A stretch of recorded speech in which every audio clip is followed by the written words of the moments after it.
माऊली महावैष्णव श्रीमंत श्री ज्ञानेश्वर भगवान आणि भगवान गोपाल श्री कृष्णजींनी धर्मक्षेत्र कुरुक्षेत्रावर अर्जुनाला सांगितलेली श्रीमद भगवत गीता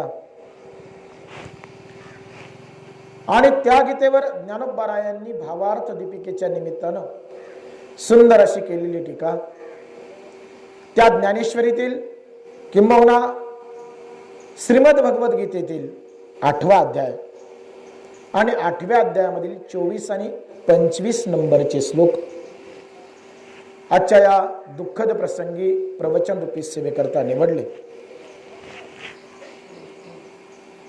गीतेमध्ये अनेक गुपित अनेक गुह्य सांगितली, सांगणारे प्रत्यक्ष भगवंत आहेत आणि ऐकणारा अर्जुन आहे। गुपित कुणाला सांगावं हे महत्वाचं आहे। हृदयातली गोष्ट आपण कुणाला सांगतो? जो सखा आहे, जो जवळचा आहे, जो प्रेमाचा आहे, जो आपला आहे, त्याला आपण आपलं गुहित सांगतो, गुप्त गोष्टी सांगतो। अर्जुनाला गुह्यतम गुह्य गोष्ट सांगण्याचं कारण अर्जुन भगवंताचा सखा आहे, अत्यंत जवळचा आहे आणि म्हणून भगवंतांनी अर्जुनाला अशी काही गुह्य गोष्टी गीतेमध्ये सांगितल्यात आणि त्या सहज सांगितल्या। गीता जसं जीवन मूल्यांचं उद्घोष करते, त्याच पद्धतीनं गीता काही गुह्य गोष्टी सुद्धा मांडते। जगावं कसं हे गीता शिकवते, जीवनाला उच्चतम आदर्शतेला कसं घेऊन जावं हे गीता तुम्हाला आम्हाला सांगते। सहज, सुंदर, सोपं पण तितकंच उच्च जीवन कसं जगावं हे गीतेनं तुम्हाला आम्हाला सांगावं। त्याचबरोबर या जीवनाची यशस्वीता कशी होईल आणि मरणोत्तर तुम्ही आम्ही भगवत चरणापर्यंत कसे पोहोचू याचीही गुह्य गीतेमध्ये सांगितली। म्हणून गीता हा अलौकिक ग्रंथ का म्हटला गेला तर सर्वसामान्य माणसं सुद्धा त्या गीतेचं आचरण करू शकतात आणि उच्चतम योगी सुद्धा त्या गीतेचं आचरण करू शकतो। उच्चतम योग्याला सुद्धा गीतेनं मार्गदर्शन करावं, सर्वोच्च ज्ञानाला सुद्धा गीतेनं मार्गदर्शन करावं, भक्तीच्या उच्चतम अवस्थेला पोहोचलेल्या भक्ताला गीतेनं मार्गदर्शन करावं, तर तुमच्या माझ्यासारख्या सर्वसामान्य संसारी जीवांना देखील गीतेनं मार्गदर्शन करावं। म्हणून गीतेचा अधिकारी ठरलेला नाहीये, प्रत्येक ग्रंथाला अधिकारी आहे पण गीतेला अधिकारी नाही।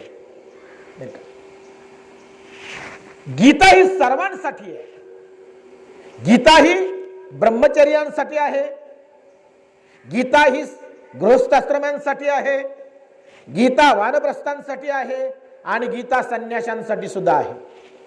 सर्वांसाठी गीता आहे, सगळ्यांना गीतेनं मार्गदर्शन करावं।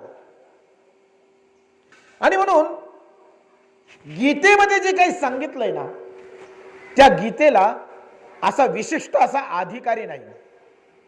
प्रत्येक ग्रंथाला अधिकारी असतो, प्रत्येक ग्रंथाचा एक विषय असतो, तसं गीतेचा विषय हा एकच नाही आहे। गीता अनेक पद्धतीने बोलते। गीतेमध्ये कर्म सांगितलं, गीतेमध्ये भक्ती सांगितली, गीतेमध्ये ज्ञान सांगितलं, गीतेमध्ये योग सांगितला. सगळ्याच गोष्टींचा ओहापोह गीतेनं करावा, कमी ठेव. सगळ्याच गोष्टींबद्दल गीतेनं बोलावं. म्हणून गीता विशिष्ट विषय मांडत नाही, आणि ते विषय जे मांडलेत ते विषय ज्यांच्यासाठी मांडलेत तो एकच नाही. ज्ञानोबारायांनी जे ग्रंथ लिहिले, अमृतानुभव असेल, चांगदेव 65 असेल, ज्ञानोबारायांचं सगळंच साहित्य तुमच्या माझ्यासाठी नाही बरं का. मग ज्ञानोबारायांची चांगदेव 65 असेल ती तुमच्या माझ्यासाठी नाही, ती वाचावी जरूर, पण तिचा अधिकारी तुम्ही आम्ही नाही, संसारी जीव नाही. कारण चांगदेव 65 लिहिली कुणासाठी हे फार महत्वाचं आहे.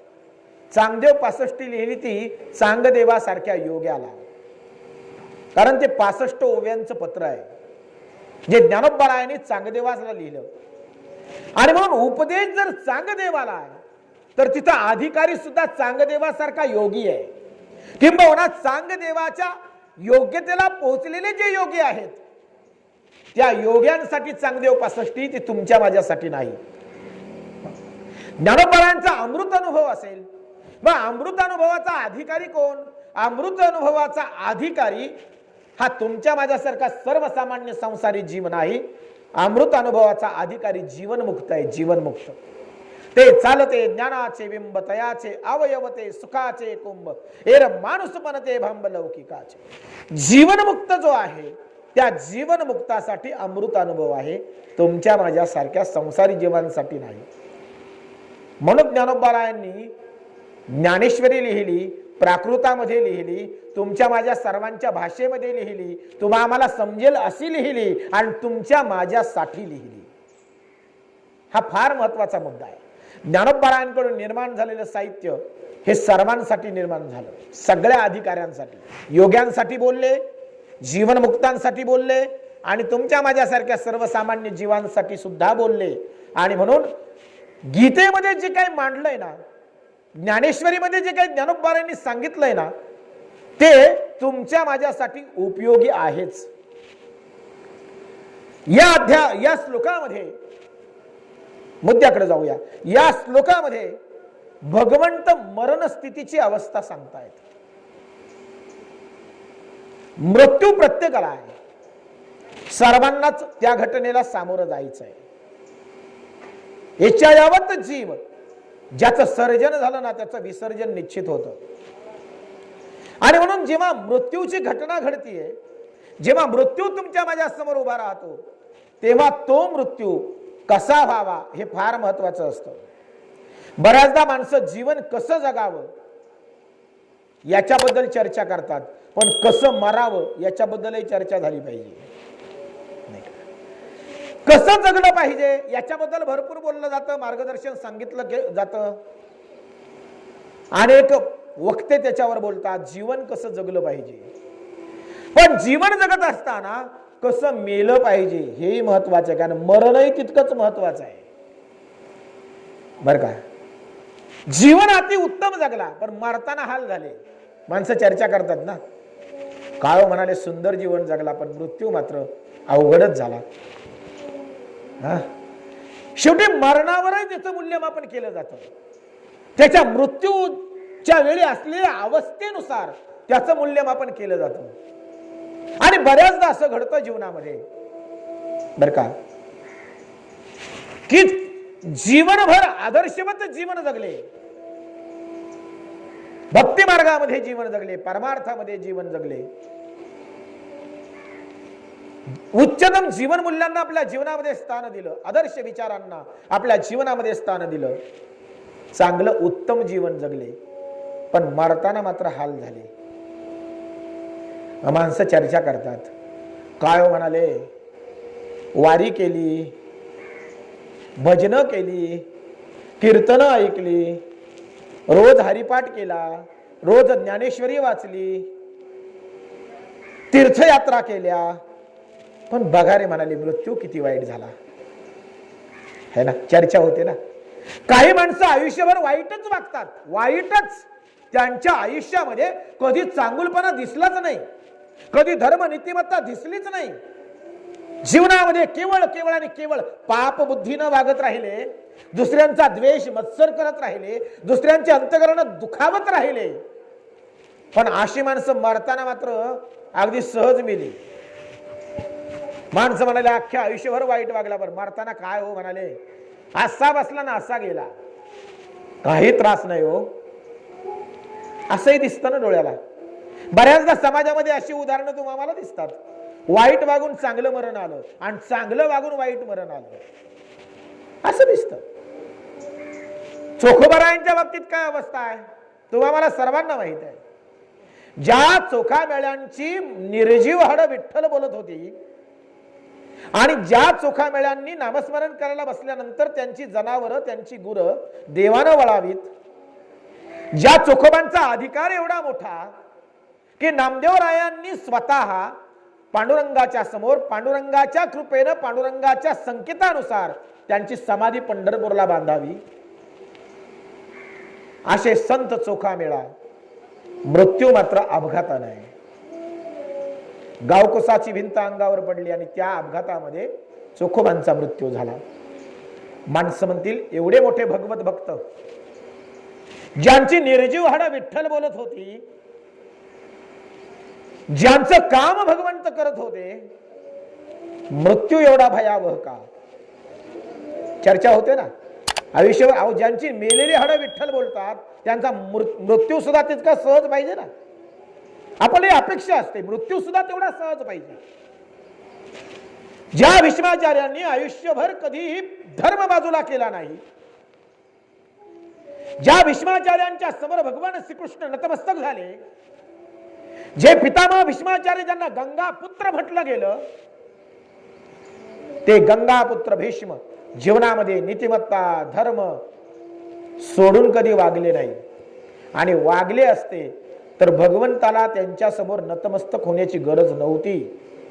तुम्ही म्हणाल दुर्योधनाच्या बाजूने होते भीष्माचार्य, लढले ते अधर्माच्या बाजूने लढले, हा आमचा तर्क आहे. पण त्यांचं वैयक्तिक जीवन जर आम्ही बघितलं तर ते पूर्णपणे निष्कलंक आहे भीष्माचार्यांचं. कोणाच्याही पुढे देव वाकत नाही एवढं लक्षात ठेवायचं. आणि पाप्याच्या पुढे तर वाकतच नाही. जो अधर्मी आहे जो पापी आहे त्याच्या समोर देव कधीही नतमस्तक होत नाही, कधीही वाकत नाही. जो धर्मानं वागला नीतीनं वागला, ज्याच्या जीवनामध्ये सद्विचार आहेत, भगवंत त्याची कामं करतो. पांडवांच्या बरोबरीनं भगवंतांनी वनवासामध्ये काट्याकुट्याचा रस्ता तुडवला. पांडवांच्या दुःखामध्ये परमात्मा सामील झाला. उगीच नाही, द्वारकेसारख्या सुखाला भगवंतांनी बाजूला केलं आणि पांडवांबरोबर वनवासात आला. काय कारण? द्वारकेचा राणा पांडवा घरी. का?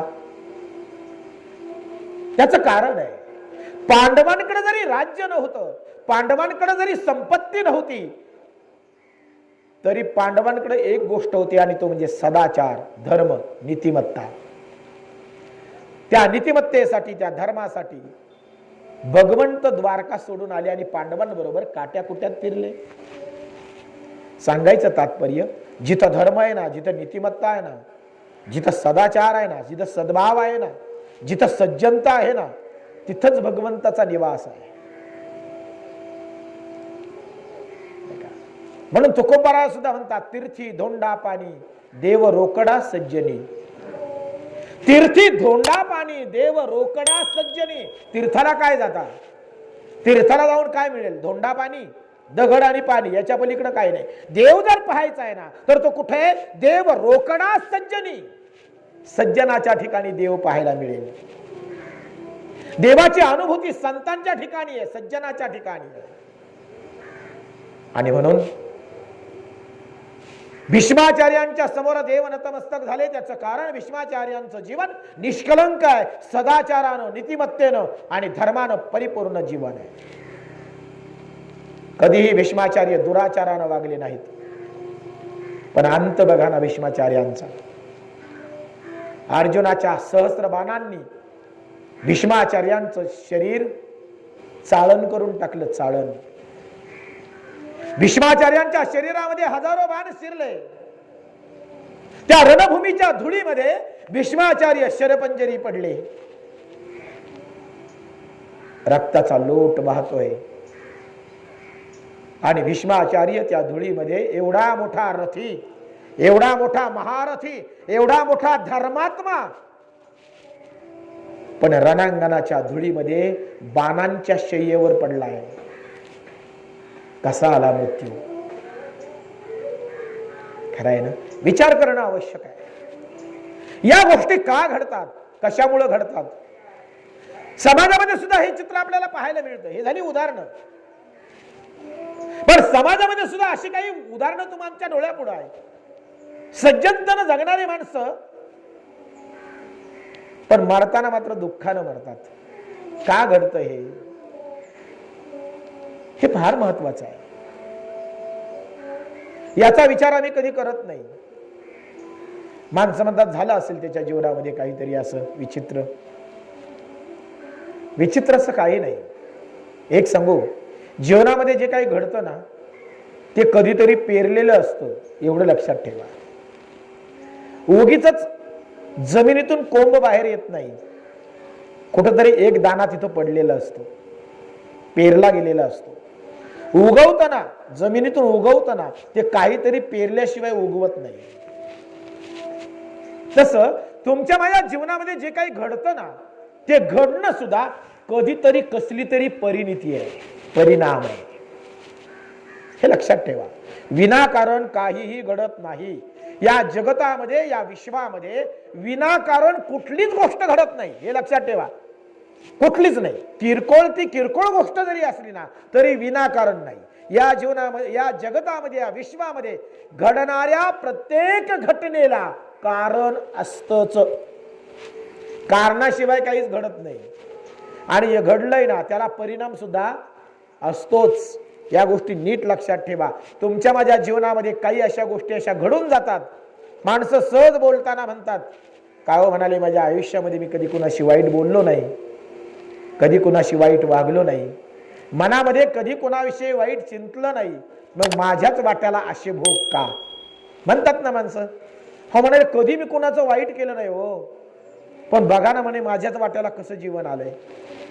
हे का आलं, कशासाठी आलं, याचं कारण काय असेल?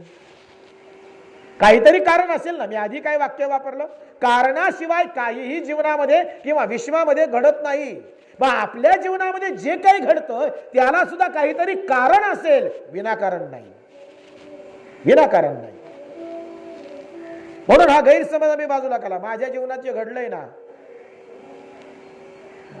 मी वागतो चांगला आणि घडलं मात्र वाईट, मग त्याच्याबद्दल आम्ही देवाला दोष देत बसतो, परमात्म्याला दोष देतो. एक लक्षात घ्या, तुमचं माझं वागणं, तुमचं माझं जगणं, तुमच्या माझ्या जीवनामधली कर्म आणि भगवंत याचा काहीही संबंध नाही. लक्षात घ्या. तुमच्या माझ्या जीवनामध्ये येणारा आनंद, तुमच्या माझ्या जीवनामध्ये येणारं दुःख किंवा तुमच्या माझ्या जीवनामध्ये घडणाऱ्या घटना यांचा आणि भगवंताचा संबंध नाही. हे परत लक्षात घ्या. म्हणून दोष देवाला देत बसू नका. जे घडतंय ते तुमच्या माझ्या कुठल्या तरी एका कर्माची परिणिती आहे. तुम्ही म्हणाल मी काहीच केलं नाही हो, माझं जीवन निष्कलंक आहे, आतापर्यंत मी चांगलंच वागत आलो, मला तर नाही आठवत मी कुठं कुणाचं वाईट केलंय, नाही का, असं म्हणतो ना आपण. मग असं का घडलं त्याचं कारण मी मगाशी सांगितलं बरं का, की जीवनामध्ये या गोष्टी घडण्याचं एकच कारण आहे, कुठं तरी आम्ही काहीतरी केलंय. कदाचित या जन्मात नसेल. आमची गीता पुनर्जन्माला मानते, आमचा धर्म पुनर्जन्माला मानतो, बरोबर. भगवंत सुद्धा अर्जुनाला गीतेमध्ये सांगतायत, अर्जुना आजपर्यंत माझे कितीतरी अवतार झाले, जेव्हा जेव्हा मी अवतार घेतला तेव्हा तेव्हा तू होतास अर्जुना, आता मी कृष्ण आहे आणि तू अर्जुन आहेस, याच्या नंतर सुद्धा तुझे माझे कितीतरी अवतार होतील आणि त्यावेळी सुद्धा तू असणार आहेस. एक सांगू का तुम्हाला, सध्याचा जो इंद्र आहे ना तो 99वा आहे. इंद्रपदावर जो बसलाय ना सध्या, तो 99वा इंद्र आहे. ब्रह्मपदावर जो बसलाय तो सुद्धा 99वा आहे.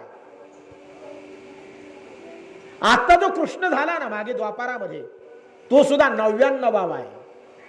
म्हणजे त्याच्या आधी 98 कृष्ण झालेत. लक्षात घ्या बर का. मग कृष्णाबरोबर अर्जुन होता, तो सुद्धा 99वा आहे. मग आमचा जन्म सुद्धा तितकाच झाला असेल, त्याच्या आधी कितीतरी झाले असतील, माहित नाही. आमची गीता आम्हाला सांगते या मागेही आपण होतो, आताही आपण आहोत आणि मृत्यूनंतर सुद्धा आपण असणार आहोत. शरीर बदलतील, शरीर बदलतील. हे पहा, गाड्या बदलल्या म्हणून आपलं शरीर बदलत नाही. प्रवास करणारा प्रवासी बघा ना तुम्ही, कोतुळून बसला, आळेफाट्याला उतरला, कोतुळून आळेफाट्यापर्यंत एक गाडी, तिचा रंग निळा. पुन्हा आळाफाट्यामध्ये गाडी बदलली, पुण्याकडे निघालाय, आता लाल रंगाच्या गाडीत बसला, गाडी मंचर पर्यंत गेली, पुन्हा उतरला, पुन्हा तिथं गाडी बदलली, आता पिवळ्या रंगाची गाडी आहे आणि पुण्याला पोहोचला. गाड्या 3 बदलल्या.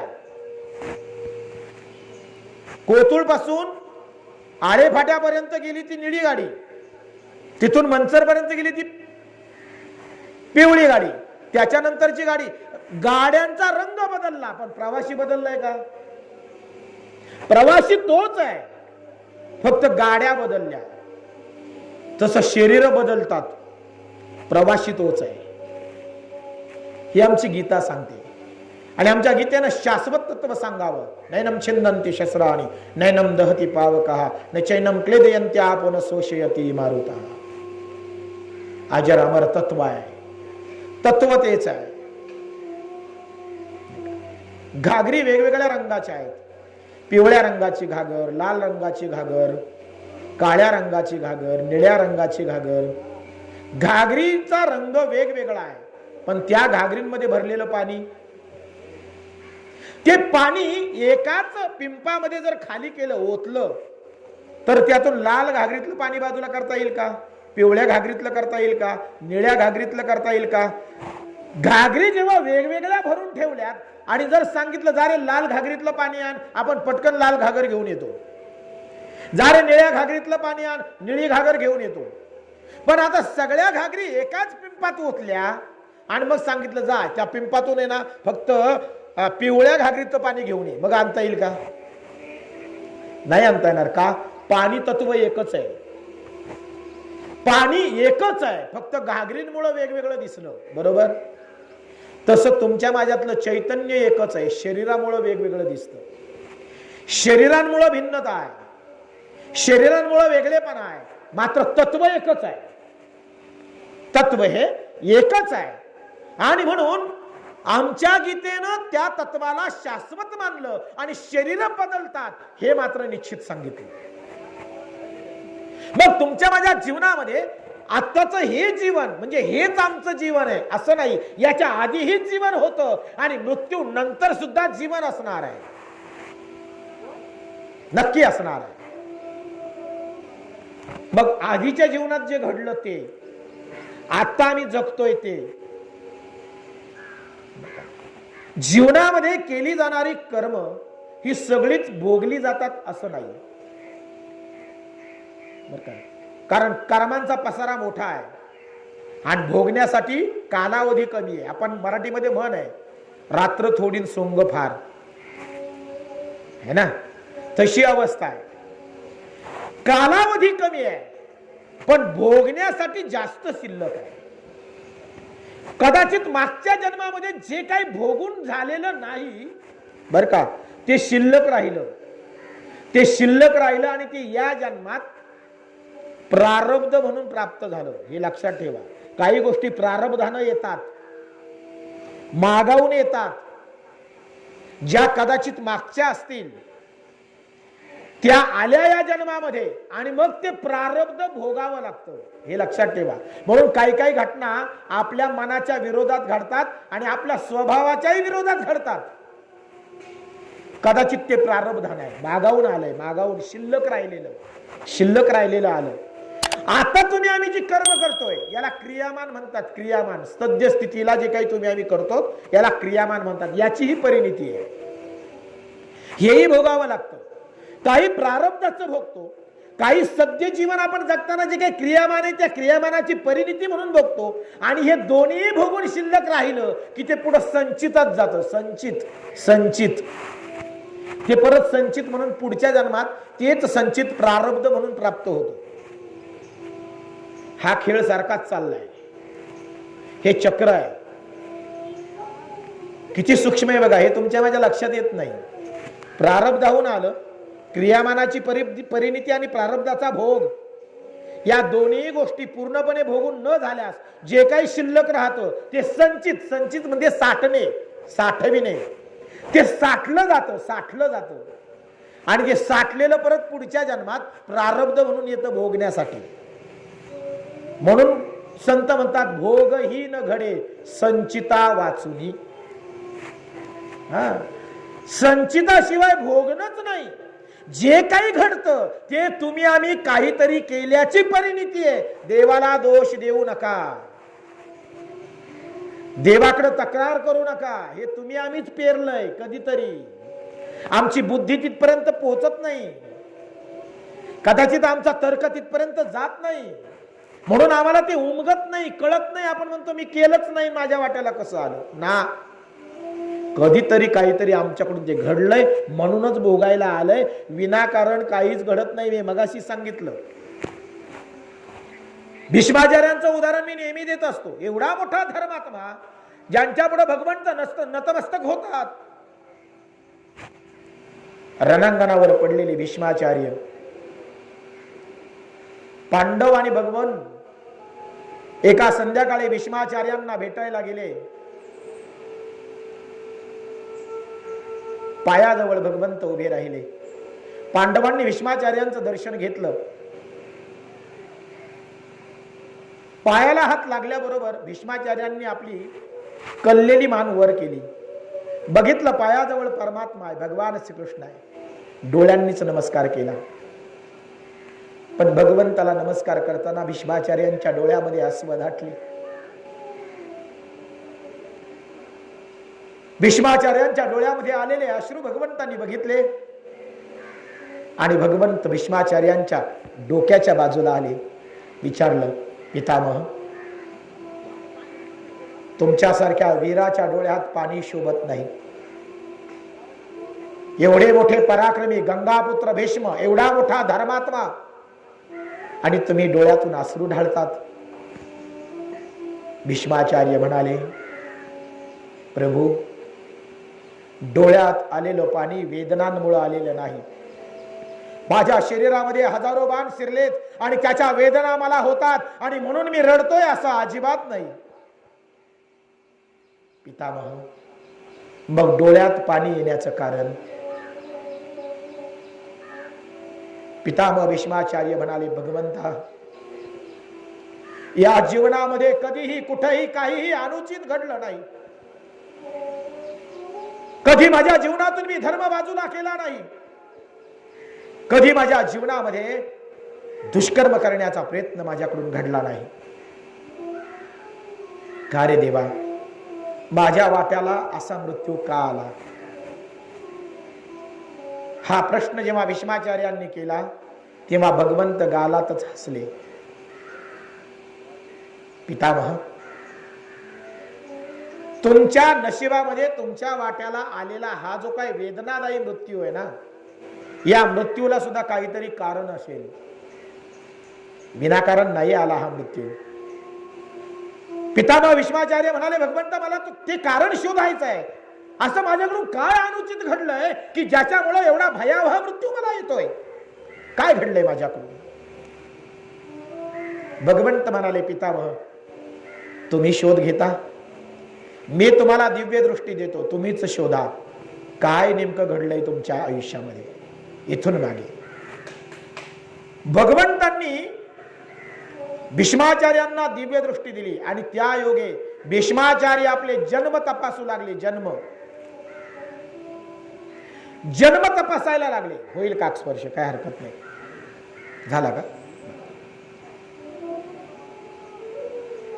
भीष्माचार्य जन्म तपासतायत, मागचा जन्म, त्याच्या मागचा जन्म, त्याच्या मागचा जन्म. निष्कलंक जीवन आहे भीष्माचार्यांचं. जन्म शोधत शोधत भीष्माचार्य 100 जन्म मागे गेले. लक्ष द्या, कावळा महत्वाचा नाही, तत्वाचं काम करतोय, तुम्ही तुमचं काम करा.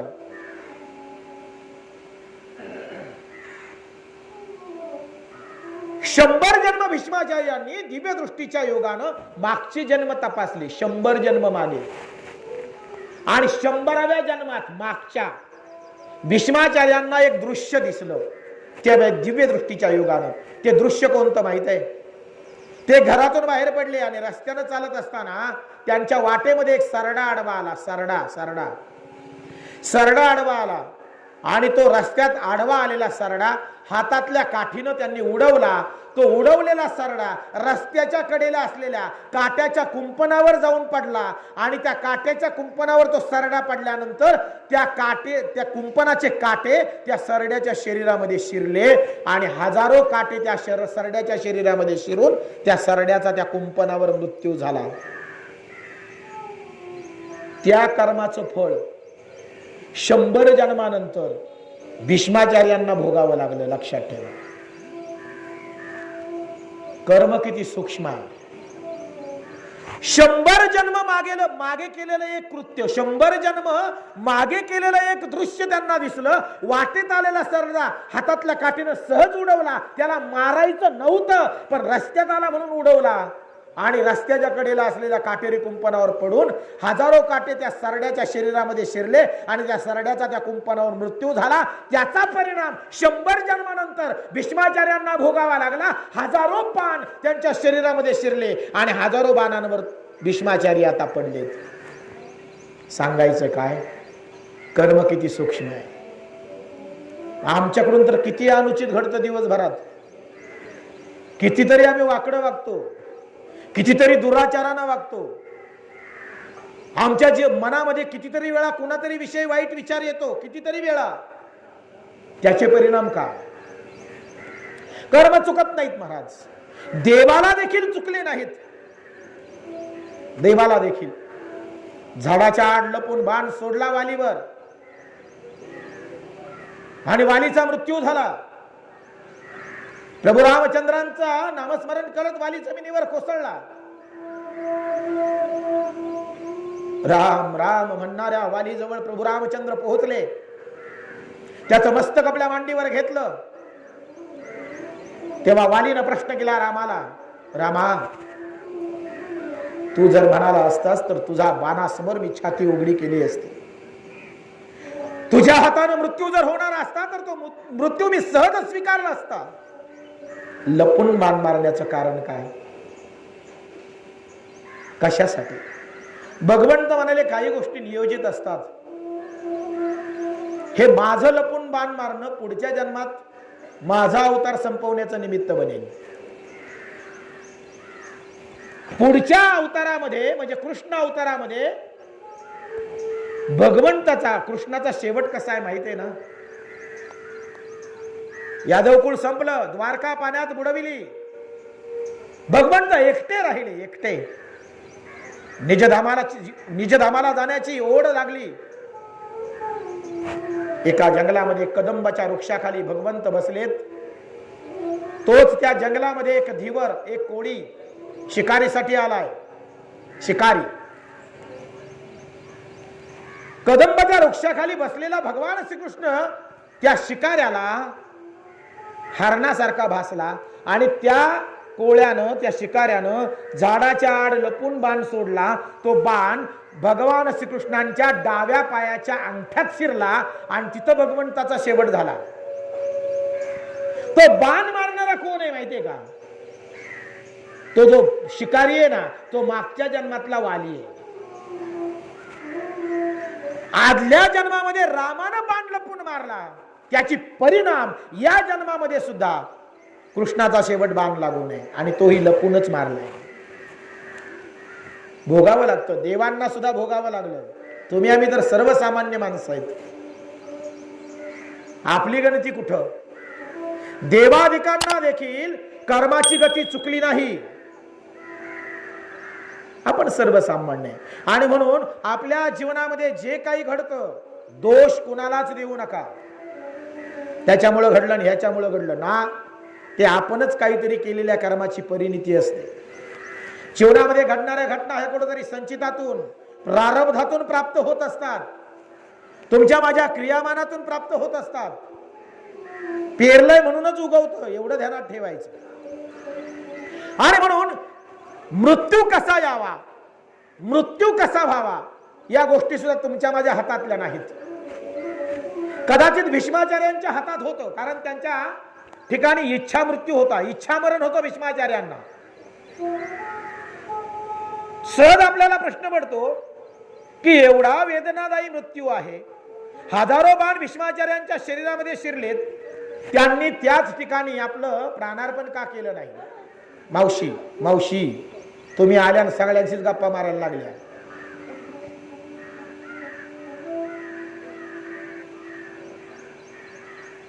सहज आपल्याला प्रश्न पडेल की एवढी कालावधी भीष्माचार्य शरपंजरी पडून राहिले. एखादा म्हटला असता एवढ्या वेदना होत आहेत, एवढा भयानक मृत्यू आहे, चला प्राण सोडून देऊ. भीष्माचार्यांनी प्राणार्पण केलं नाही. ते 6 महिने तसेच पडू नयेत. का बरं? काय कारण होतं 6 महिने ती वेदना सहन करण्याचं? काय कारण होतं भीष्माचार्यांना एवढा वेदनादायी मृत्यूच्या वेदना त्या सहन करण्याचं? त्याचं एकच कारण आहे, भीष्माचार्य वाट पाहत होते ती उत्तरायणाची. उत्तरायण. आता मुद्द्याकडे येऊया. भीष्माचार्य उत्तरायणाची वाट बघत होते. त्यांना देह ठेवायचा होता ना, तो उत्तरायणामध्ये ठेवायचा होता. मग उत्तरायणामध्येच देह का ठेवायचा? त्याच्याबद्दल आता भगवंत बोलतायत. अग्निर्ज्योतिर शुक्ल षण्मासा उत्तरायण तत्र प्रयाता गच्छन्ति ब्रह्मविदो जनः. मृत्यूच्या वेळी शरीराची स्थिती आणि बाहेरची स्थिती याच्यावर सुद्धा तुमची माझी गती अवलंबून आहे. लक्षात ठेवा. बाहेरचं वातावरण आणि शरीराच्या आतली स्थिती या दोन्ही गोष्टी तुमच्या माझ्या गतीसाठी अत्यंत महत्वाच्या आहेत. मृत्यूच्या वेळी तो उत्तम गतीला गेला याचे संकेत काय? एखाद्याचा मृत्यू झाला पण तो उत्तम गतीला गेला की अधम गतीला गेला, हे कसं ओळखायचं? तर त्याचे संकेत भगवंत देत आहेत. एक, त्यानं देह कोणत्या स्थितीत ठेवला, त्याचा मृत्यू कोणत्या स्थितीत झाला, हे फार महत्वाचं सांगितलं. अग्निर ज्योतिर शुक्ल म्हणजे काय सांगितलं? मृत्यूच्या वेळी शरीरामध्ये अग्नी प्रदीप्त पाहिजे. बरोबर का? मृत्यूच्या वेळी शरीरामध्ये अग्नी प्रदीप्त पाहिजे, शुक्ल पक्ष पाहिजे, दिवस पाहिजे आणि उत्तरायणातल्या 6 महिन्यांपैकी 1 महिना पाहिजे. या 4 गोष्टी. अशा स्थितीत जर देह पडला तर त्याला उत्तम गती मिळाली असं म्हणतात. काय? आतली स्थिती सांगितली. आतली, आतमध्ये प्रकाश पाहिजे, प्रकाश.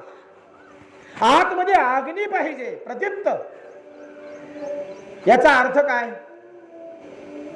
आतमध्ये बुद्धी साबित पाहिजे.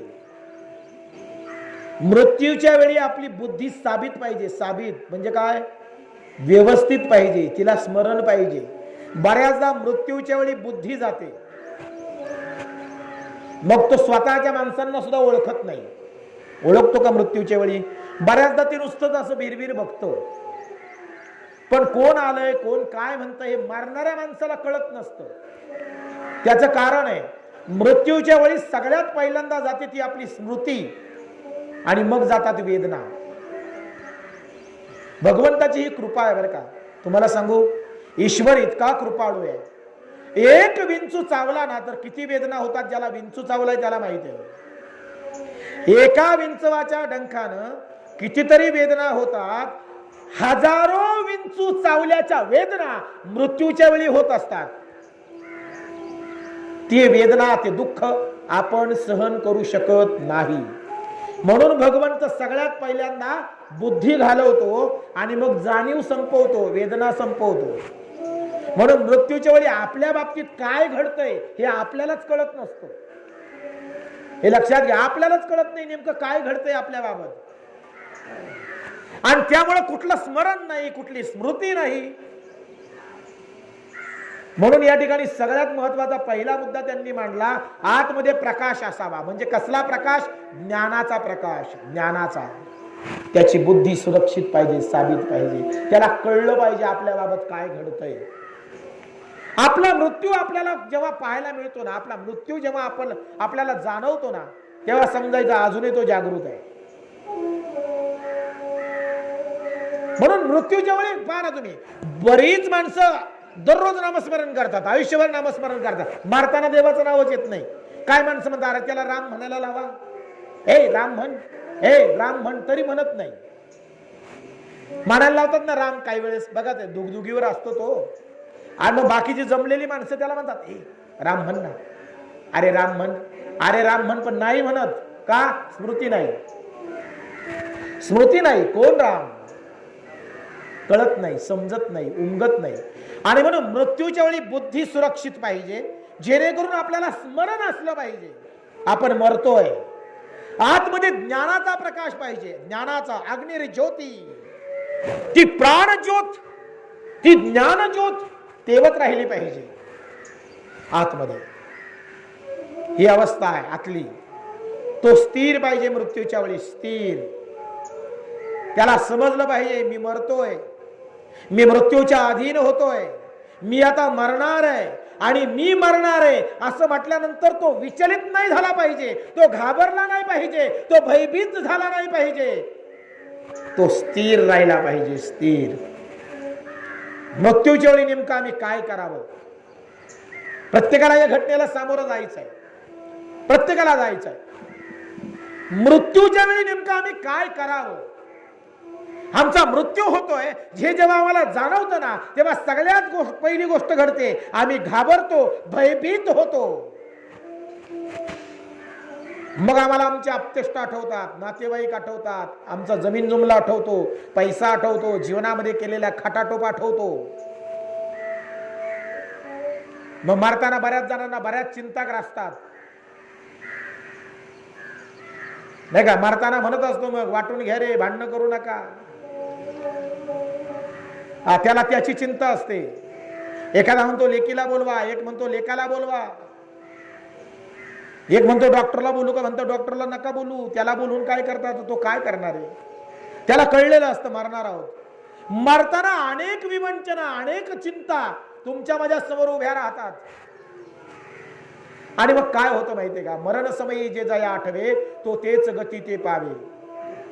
मरणाच्या वेळी जे आठवतं ना, माणूस त्याच गतीनुसार पुढे जातो. अंतकालेचे मामेव स्मरण मुक्त्या कलेवरम ये प्रयाती समद्भावम याती नाशंत्र संशया. अंतकालेचे स्मरण, मृत्यूच्या वेळी येणारं स्मरण, हे फार महत्वाचं आहे. आई आठवली, मुलगा आठवला, मुलगी आठवली, पैसा आठवला, जमीन आठवली, मग मरण समयी जे जय आठवे, तो तेच गती ते पावे, पुन्हा जन्म. मग मृत्यूच्या वेळी आम्ही स्थिर पाहिजे. म्हणून संत महात्मे काय म्हणतात माहितीये का? अनेकांमध्ये मराल तर न जाणो कुणाच्या गर्भामध्ये उलट लटकावं लागेल, आणि एकांतात मराल तर एकाला प्राप्त व्हाल. बर का? मारताना गोंगाटात मरू नका, मारताना माणसांमध्ये मरू नका, मारताना एकटं मारा. हत्ती माहिती तुम्हाला? हत्ती, हत्ती हा आयुष्यभर कळपानं राहणारा प्राणी आहे. कळप कळप 100 हत्तींचे कळप असतात, मोठे मोठे कळप असतात. हत्ती हा सामाजिक जीवन जगणारा प्राणी आहे, सामाजिक कळपानं राहतो. पण हत्तीचं वैशिष्ट्य तुम्हाला सांगतो, हत्तीचा जेव्हा मृत्यू जवळ येतो ना, त्याला जेव्हा जाणीव होते ना आपण मरणार आहोत, तेव्हा हत्ती कळपात कधीच मरत नाही. हत्ती हा एकांतात मरतो, एकटा मरतो. हत्ती हा एकांतामध्ये एकटा मरत असतो, एकटा. तो ग्रुपमध्ये कळपात मरत नाही. कदाचित हत्तीला उमगलेलं असतं, अनेकांमध्ये मरू तर न जाणो पुन्हा जन्माला यावं लागेल आणि एकांतात मरू तर परमात्म्याला प्राप्त होईल. म्हणून मारताना बोलावू नका, याला बोलवान त्याला बोलवान, लावा जमा गोळा करत बसू नका. काही नाही. जर कुणाच्या समोर माराल, कुणाची अपेक्षा करत माराल तर न जाणो तिथंच पुन्हा गर्भामध्ये उलट लटकावं लागेल. एकांतात मरणावच, बुद्धी स्थिर हवी. मरणाच्या वेळी बुद्धी स्थिर हवी. अजून काय पाहिजे? बाहेर शुक्ल पक्ष पाहिजे. बाहेरची स्थिती शुक्ल पक्ष, दोन पक्ष आहेत ना महिन्याचे, दोन पक्ष, शुक्ल पक्ष आणि कृष्ण पक्ष. देह ठेवताना बाहेरची तिथी म्हणूया आपण त्याला, तिथी. शुक्ल पक्ष पाहिजे, दिवस पाहिजे, दिवस. रात्रीचं मरण येऊ नये. मरण दिवसा यावं, शुक्ल पक्षामध्ये यावं आणि उत्तरायणामधल्या 1 महिन्यात यावं. मकर संक्रांतीपासून उत्तरायण सुरू होतं पुढे, बरोबर आहे. अशी स्थिती जेव्हा, अशा तिथीवर जेव्हा देह पडतो ना, समजायचं त्याच्या बाबतीत काय घडलं. ब्रह्मविदो जना, तो उत्तम गतीला गेला असा संकेत आहे. बघा मग. आणि हे घडणं अवघड आहे. भीष्माचार्यांना सुद्धा 6 महिने वाट बघावी लागली आणि मग त्यांनी उत्तरायणामध्ये देह ठेवला. ते का थांबले 6 महिने? तर ते उत्तरायणाची वाट बघत होते. आपलाच देह कोणत्या स्थितीत पडावा हे सुद्धा तितकंच महत्वाचं असतं. बऱ्याचदा असंच घडतं. काय? धुमो रात्रीस्तदा कृष्ण षण्मासा दक्षिणायनम तत्र चांद्रमसम ज्योतिर्योगी प्राप्य निवर्तन्ते. म्हणजे काय होतं? बऱ्याचदा असं घडतं. बऱ्याचदा मृत्यू रात्री होतात, बऱ्याचदा पहाटे पहाटे किंवा रात्री. बऱ्याचदा जरी दिवसा झाला तरी दक्षिणायन नसतं, असंही घडतं. जरी दिवसा झाला दक्षिणायन असलं बरं का, तरी रात्र असते, असंही घडतं. म्हणजे तिथी जुळून यायला सुद्धा. आणि हे सगळं जरी बाहेरचं जुळून आलं तरी आतमध्ये अंधार आहे, आतमध्ये अंधार आहे. स्मृती लयाला गेलेली आहे, स्मरण नाही, भयभीत आहे, घाबरलेला आहे. अनेक विकार त्याच्या ठिकाणी उत्पन्न झालेत. मरताना घरघर लागते, नाकातनं पाणी येतं, ऐकायचं बंद पडतं, डोळ्यातनं पाणी येतं, शरीराची अवस्था बिकट होते, हातपाय झाडतो. त्या वेदना असतात ना, त्या वेदना त्याला स्थिर होऊ देत नाहीत आणि मग तो विचलित होतो, विचलित. आणि मग तिथं स्मरण राहत नाही. स्मरण कुणाचं? भगवंताचं. हे सांगतोय मी.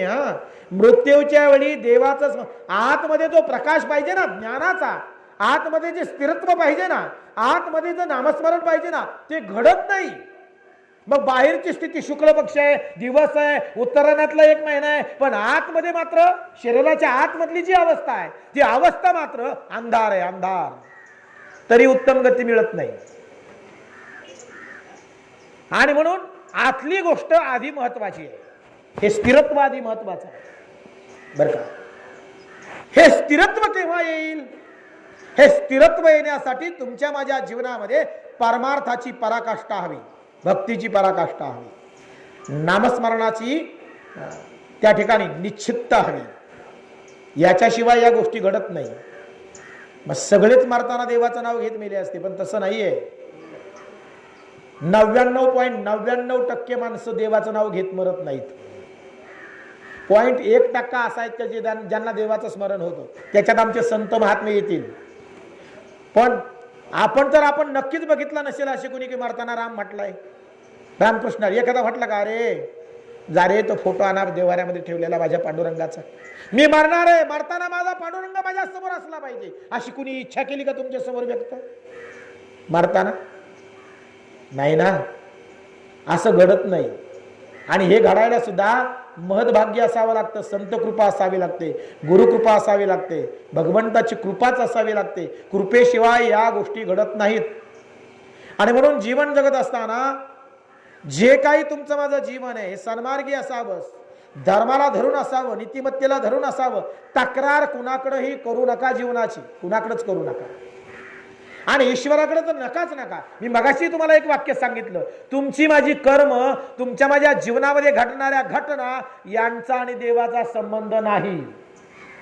देवानं माझ्या बाबतीत असं का केलं, देवानं माझंच वाईट का केलं ना, देवाचा काहीच संबंध नाहीये. म्हणून देवाला तक्रार करत बसू नका. कराल तसं भरावं लागतं, पेराल तसंच उगवतं. म्हणून मी तुम्हाला 2-3 उदाहरणं त्याच्यासाठी दिली की जीवनामध्ये ज्या काही घटना घडतात ना, हे मागावून काहीतरी पेरलेलं आहे म्हणून ते आता उगवलंय. म्हणून तक्रार करू नका. हे आमच्याच कर्मांची परिणती असते, आमच्याच कर्मांचं फळ असतं. तक्रार करण्यापेक्षा भोग भोगावेत आणि भोग भोगत असताना नामस्मरण मात्र करावं. कामामध्ये काम, काही म्हणा राम राम. जे काही घडलंय ते रामाच्या कृपेनं घडतंय आणि त्याच्याच सुदामाच्या जीवनामध्ये किती दुःख आहेत महाराज. जो भगवंताचा मित्र आहे त्याचं जीवन जर बघितलं तर 18 विश्व दारिद्र्य, किती वेदना. 4-4 दिवस मुलांना घरामध्ये खायला अन्न नाही, भिक्षाच कुणी वाढत नव्हतं. सुदामाला उपवाशी राहायचा, उपवाशी 4-4 दिवस. तेच धोतर, तेच पुन्हा रात्री शिवायचं, जीर्ण झालेलं. एवढी गरीब परिस्थिती, एवढी अवघड परिस्थिती. 5-5, 6-6 दिवस घरामध्ये चूल न पेटावी, मुलं अशी उपवाशी पाण्यावर झोपायची. पोट पाठीला लागले, भूक पोटामध्ये वावेना, बेचैन अवस्थेमध्ये असलेली. पण अशाही परिस्थितीमध्ये सुदामाच्या बायकोनं म्हणा, हो तुमचा मित्र आहे कृष्ण, जा त्याच्याकडे काहीतरी मदत मागा. एवढी आपली परिस्थिती गरिबीची आहे, जरा काहीतरी हातपाय हलवा. तेव्हा सुदामानं म्हणावं, हे भोग आहेत, भोग हे भोगल्याशिवाय संपणार नाहीत. त्याला परमात्मा काय करणार. जेव्हा कृपा होईल ना तेव्हा हे भोगही बाजूला होतील, नाही का. एका जनार्दनी भोग प्रारब्धाचा, हरी कृपे त्याचा नाश झाला. हरीच्या कृपेनं भोगांचा नाश होतो, प्रारब्धाचा नाश होतो. पण त्याच्यासाठी हरिकृपा असावी लागते आणि हरिकृपा प्राप्त व्हावी याच्यासाठी त्याचं नामस्मरण, त्याचं स्मरण असावं लागतं. एवढ्या बिकट परिस्थितीमध्ये सुद्धा सुदामा दिवस रात्र नामस्मरण करायचा. श्रीकृष्ण गोविंद हरे मुरारी, हे नाथ नारायण वासुदेव. म्हणून याही परिस्थितीमध्ये, कशीही जीवनामध्ये परिस्थिती असू द्या, कशीही तक्रार करू नका आणि भगवंताचं नामस्मरण सोडू नका. जीवनामध्ये कधीतरी कृपा प्राप्त होईल आणि त्या कृपेनं भोग संपतील आणि मरण सुखाचं होईल. हा फार महत्वाचा मुद्दा आहे. तसं मरण सुखाचं हा शब्दच नाही बरं का. सुखाचं मरण हे समीकरणच नाही. मरण नेहमी दुःखाचंच असतं, पण मरण सुद्धा सुखाचं झालं पाहिजे आणि सुखाचं मरण होण्यासाठी भगवंताची कृपा पाहिजे. या सगळ्या महत्वाच्या गोष्टी आहेत. आणि म्हणून आजच्या या प्रवचनामध्ये तुम्हा आम्हा सर्वांना एकच गोष्ट लक्षात ठेवायची आणि ती गोष्ट म्हणजे आमचं जीवन आम्हाला जगत असताना भोग आमच्या वाट्याला येणारच आहेत, ते आम्हाला भोगावेच लागणार आहेत. कुठलीही तक्रार न करता ते भोग भोगत असताना परमेश्वराचं अविरत चिंतन आणि नामस्मरण तुम्हा आम्हाला करायचं आहे. म्हणजे तुमच्या माझ्यावर भगवंताची कृपा प्राप्त होईल आणि त्या कृपेनं तुम्ही आम्ही मरण सुखाचं घडवून आणू. अशा पद्धतीचं आजचं हे प्रवचन असो.